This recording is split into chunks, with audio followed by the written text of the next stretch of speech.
Welcome to The Explainer. Today, we are digging into one of the boldest, most high-stakes negotiations you've ever heard of. We're talking about a story where someone literally argues with God.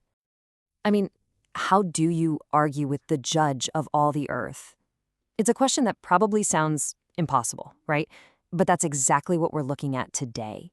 The story of one man, Abraham, who steps up and starts this incredible negotiation for the fate of an entire city. All right, so let's set the scene. Our story kicks off with a divine dilemma. God is considering a really tough decision, whether to destroy the cities of Sodom and Gomorrah. But there's another choice on the table too. Should this plan be shared with Abraham? And we get this incredible peek into God's internal thought process. The text says, "Shall I hide from Abraham what I'm about to do?" It's this moment of pause, of hesitation. You see, the outcry from these cities is so huge that it's reached heaven, and God's plan is to go down and see for himself what's really going on. So why the hesitation? Well, the famous medieval scholar Rashi gives us this amazing insight. He suggests God is thinking something like, hang on, I called him Abraham, the father of many nations. Am I really going to destroy the children without telling the father who loves me? And right there, that single thought changes everything. It frames Abraham not just as some subject, but as a real partner in this whole thing. Okay, so the decision is made. God brings Abraham into the loop and lays it all out. The outrage from Sodom and Gomorrah is massive. Their sin is just too serious to overlook. And that declaration, well, it's what sets the stage for a showdown like no other.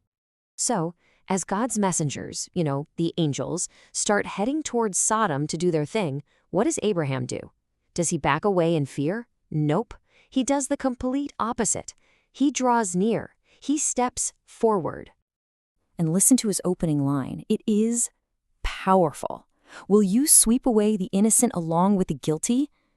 Get this, it's not a simple plea for mercy. It's a direct challenge, an appeal to the very core of justice itself. He's not just questioning the plan, he's questioning the principle. Okay, we really need to pause here because the original Hebrew is so rich. The word used for Abraham's approach is vayagosh, and Rashi, our go-to commentator, breaks this down for us. He says this one word implies three things are happening all at once. Abraham is preparing for a fight, he's offering a prayer, and he's trying to be persuasive. It's like he's coming at this from every possible angle, using every tool in his toolkit. And this is where the most dramatic part of the whole story kicks off.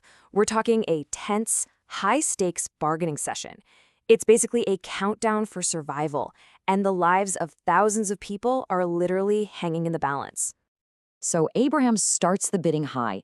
It's a bold strategic move. He asks, what if there are 50 innocent people there? 50. Will you still destroy the place? And God says, no. For 50, I'll spare it. The first point goes to Abraham. Okay, so seeing that first success, Abraham immediately pushes his luck. He says, all right, what if we're just shy? What if there are only 45? You'd really destroy it for a lack of 5 people? And amazingly, God agrees again. The city would be spared for 45. You can just feel Abraham testing the boundaries here, right? He keeps going. He drops the number again. What about 40? The tension is definitely building, but the answer is still yes. For 40, the city is safe. Now he's really sensing an opening. You can hear the urgency in his voice as he presses on. He drops the number way down to 30. And incredibly, God agrees yet again. 30 is the new number. At this point, Abraham gets a little more cautious. He prefaces his next ask with a bit of humility, like, please don't be mad, but, and then he proposes 20. Just 20 righteous people. And guess what? The number keeps dropping. And then we get to the final plea. It's his most audacious one yet. He says, okay, just one more time, please don't be angry.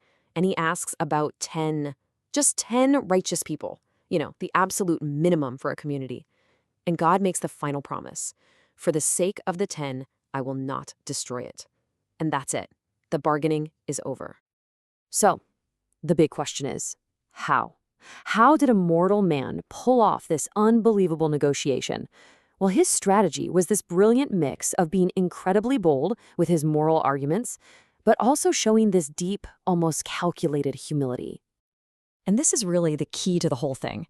Abraham isn't just on his knees begging for mercy. He's appealing to God's own nature, his own identity.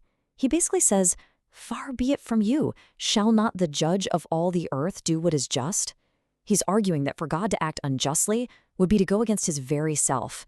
It's a genius move. And Rashi, once again, just unpacks this so brilliantly. He says Abraham is basically warning God that this could be a PR nightmare. He's saying people might look at this and think God just acts indiscriminately, wiping everyone out, good and bad alike. Kind of like they might have said after the Great Flood.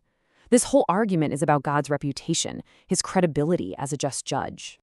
And even Abraham's humility, it's totally strategic.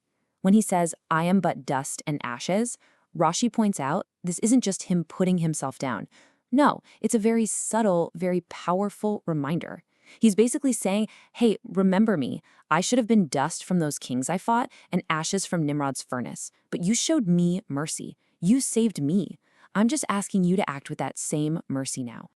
So, after they land on that final number, 10, the whole intense back and forth just stops. It's a sudden, dramatic end. The court is adjourned. The actual text is super simple and to the point. It just says God left and Abraham went home. But Rashi, he sees this as this powerful, almost cinematic final scene. He breaks it down for us like it's the end of a courtroom drama.